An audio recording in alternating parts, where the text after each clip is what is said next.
taona ni chikamu ana Israeli nane nandi Mose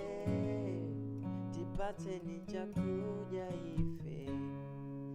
hatifelenji muchipululu muno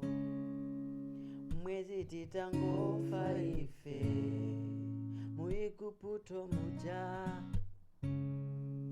ife tinkanya mipika ya nyama koma kuno kuli